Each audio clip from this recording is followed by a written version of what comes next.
there was the Dark Ages.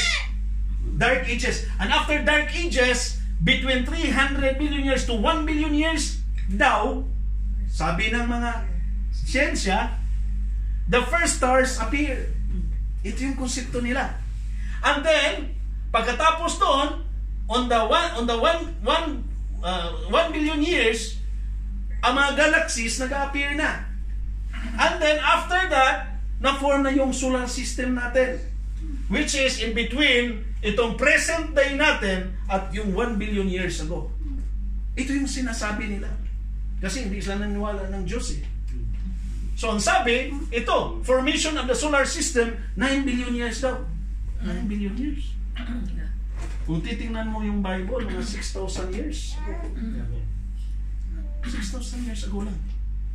Pero tingnan mo ang deceit ni Satan para ma-confuse ang maraming tao. Hindi yan, okay. I-prove mo sa akin, scientist, saan nagmumula ito? Paano hino-hold yung gravity, may gravitational force na para hindi kung saan mapupunta, bakit dyan? See, this is one of those deceits na ginagawa ng kaaway para malinlang ang tao at hindi maniwala na may Diyos. Ano pa? Ito yung solar system natin, that's Earth. Na dahil daw sa Big Bang Theory. The Big Bang Theory is a physical theory that describes how the universe expanded from an initial state of high density and temperature. The notion of an expanding universe was first scientifically originated by physicist Alexander Fridman in 1922. 1922 lang. With the mathematical derivation of the Friedman equations. Ito yung theory na inano niya. Ito pa. Genesis 1:14, ito klaro. Paano ginawa ng Panginoon ang ating universe? Dito tayo maniwala. Amen. Kaya kailangan natin po, yung mga anak natin, dalhin talaga sa simbahan. Kasi kung anong tinuturo sa paralan, if we're not bringing them na bata pa, paglaki niyan, hindi na yan makinig sa inyo. And this is the good time na dinadala niyo ang anak niyo. Because kung ano mang mga lessons na binibigyan ng Panginoon, it will never depart from them. Okay? Then God said, let there be lights on the firmament of the heavens, to divide day from night. Let them be for signs and seasons, and for days and years, and let them be for lights in the firmament. And then God made two great lights. The greater light to rule the day, that is the sun, and the lesser light to rule the night, which is the stars. Moon. God set them, the firmament of the heavens, to give light on the earth, and to rule over the day and over the night, and to divide the light of the darkness. And God saw that it was good. So the evening and the morning were the fourth day. Yun yung creation. Ito pa, evolution theory. Kayo daw, kasama ako, wala daw tayo sa unggoy. Evolution, Charles Darwin. This is again philosophy of men. Anong sabi dito? Charles Darwin was a British naturalist born in 1809. He was known for his famous work on the origin of species. Darwin changed the way the people of the world viewed themselves. See? Na-change niya. Imagine kung kasama ka doon, ang hihirap. Sabi nito eh. Change daw. Diba? So sabi niya, there is through an amazing ideas on evolution and natural selection. Okay. Tingnan nyo. Evangelist lagi yan. Murado yan. Oh. Tingnan mo. Tanggap nyo. Anong po? Pili lang kayo. May chimpanzee o gorilla? Pili kayo. Kasi sabi ni Charles Darwin, daming na nadala niya eh. Mga Darwinians. Parang siya. Mga yan. Kami in between. Diba? Maniwala ka, unggoy yan?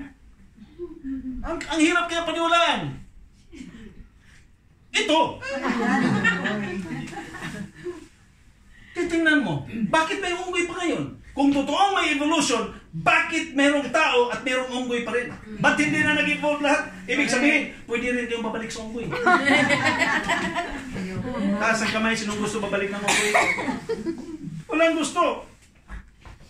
So tingnan mo. At ang dami pong mga followers din. Mga scientists na hindi naniwala ng Panginoon, mga atheists. Mga atheists.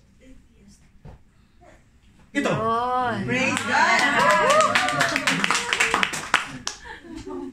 Iwan ko lang sa kanila kung naniwala sa mga sukli, basta ito hindi. Basta lahat naman tayo naniwala, hindi ganun unggoy, no? Gwapo, mga gwapo. Maniwala kayo niyan, ang galing ng unggoy yan. Oh, see? Apat sila. Pang-apat lang po ang kagwapo ko sa pang-kagwapuan. Maniwala. Kasi galing daw ng unggoy. Di ba? Oh. So, ganun yun. Ano pa? Genesis. Then God said, let us make man in our image according to our likeness. Ito paano ginawa? Hindi galing unggoy. Amen. Sabi, let them have dominion over the fish of the sea. See, our likeness. See? Power. Anong ibig sabihin? Yung hugis natin, yung katawan natin, yung image natin, image ng Panginoon. Amen. Hindi image ng hayop. Thank you, Lord. So napaka-precious po natin sa mata ng Panginoon. Amen. Napaka-precious po natin na kailangan natin balikan siya. Amen. You know what? What if ikaw kasama ng Panginoon doon, ginawa mo yung tao at hindi man lang kinikilala ka? Ano kayo ang feeling ng Panginoon sa mga created beings na hindi siya nire-recognize? Ano kaya ang feeling ng Panginoon ngayon na ang daming taong nag-reveal sa Kanya? Like for example, if I have invented this machine, and I will go to the patent office to get it patented, so that it will be under my ownership, royalty, interest, and whatever magamit ko as part of the intellectual ownership ng property na ito belongs to me. What if someone is going to take it away from you? What would you feel? What would you feel kung ikaw yung gumagawa niyan at nanakawin lang ng iba? What would you feel kung ang tao ginawa ng Panginoon at nanakawin lang ng kalaban? Amen. Amen. Bakit hindi ako kinilala? Ang sakit kaya. Kahit man lang hindi magsimba, pero at least nire-recognize mo na there is the Creator who created you. Amen. Right now, how many souls na hindi kinikilala ang Panginoon na ginawa niya? And we are so thankful. Bakit? For the longest time earlier, hindi tayo lumalapit sa Panginoon, yet binibigyan tayo ng time para lumapit sa Kanya. Amen. And this is just ilang oras lang ito. When God is supposed to have 90% of our time, 10% for ourselves, we have given God 10% and even 1% and even negative % of our time. So we have to make it up. Now that you have a church here, I challenge everyone who is around. Bakit? It's not only sa sarili mo. Para maraming mga kaluluwa tulad natin na masasama natin. Amen. Because you'll never know, yung mga kaluluwa na madadala natin dito, maybe God has ordained it na meron yung isisave ng isa sa mga pamilya niyo. Amen. You'll never know. Kasi God works in mysterious, wonderful ways. May mga ways, may mga pamamaraan. Your thoughts are not my thoughts, sabi ng Panginoon. Your ways are not my ways. Kaya hindi natin pwedeng ililimit ang Panginoon. Hindi pwedeng ililimit natin ang deity ng Panginoon. Hindi natin pwedeng ililimit ang divinity ng Panginoon. Kasi created being lang tayo. But then, we fail. We fail na papasalamatan siya. We fail to give back sa glory niya. We fail na magsiserve sa Kanya. We fail na hindi na natin siya pinapasalamatan, i-remember lang natin siya kung Christmas, i-remember lang natin siya kung mayroong birthday, i-remember lang natin siya kung mayroong mga pagkakataon na kung kailan natin i-remember. What would God feel ngayon na ikay napakalayo sa Kanya? How would He feel? Kaya mga kapatid, my challenge to you now, John 1:3, all things were made through Him, and without Him nothing was made that was made. Who is Jesus to you? Sino si Jesus sa buhay niyo? Do you believe that Jesus is eternal? Amen. Do you believe that Jesus is the Word of God? Is Jesus your God? Is Jesus your Creator?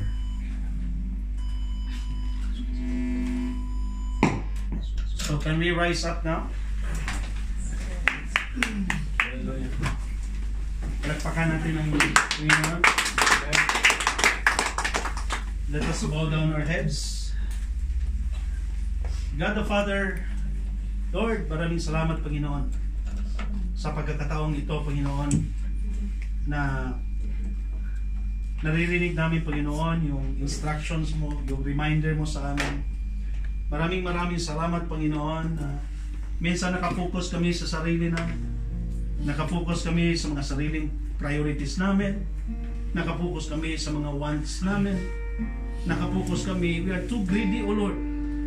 We are too greedy na ibibigay namin ang time sa inyo.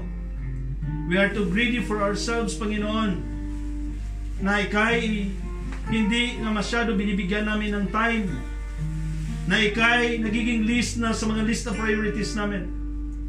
We are sorry, Lord.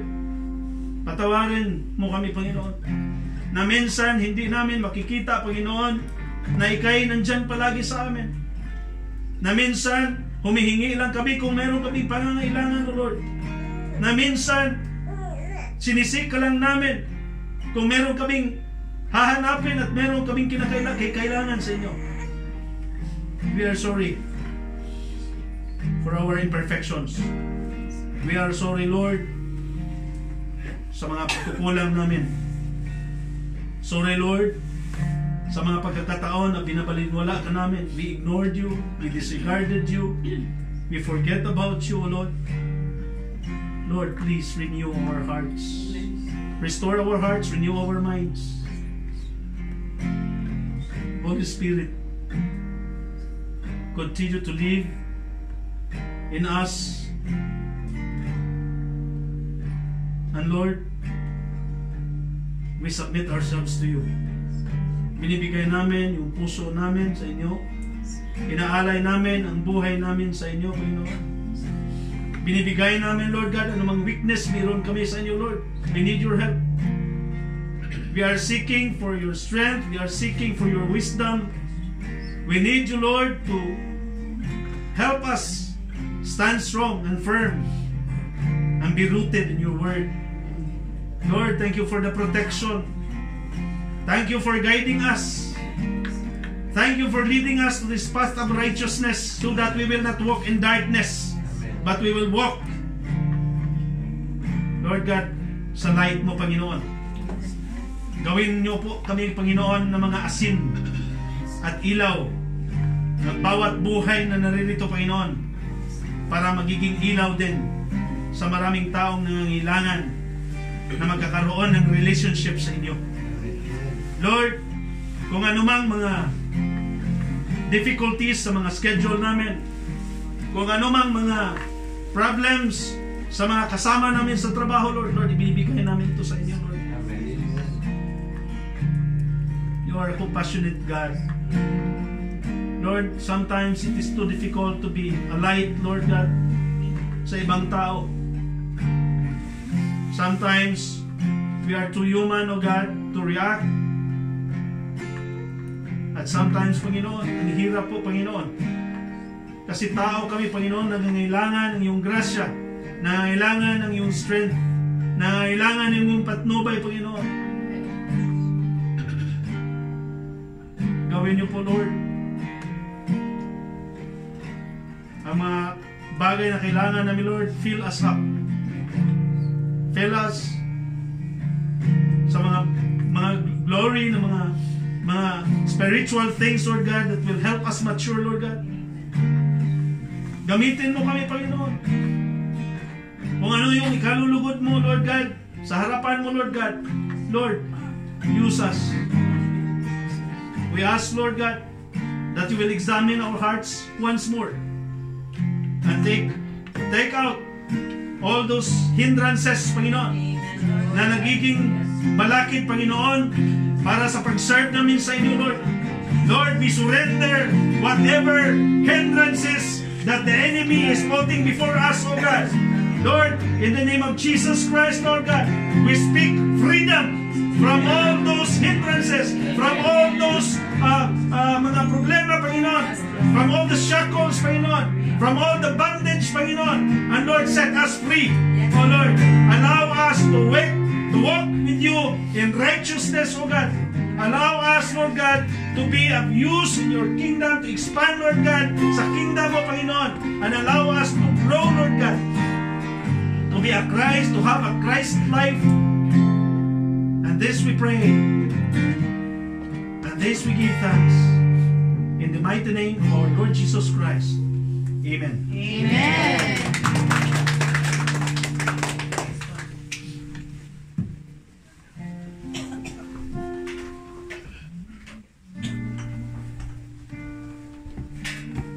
Pwedeng i-request na natin mga bisita.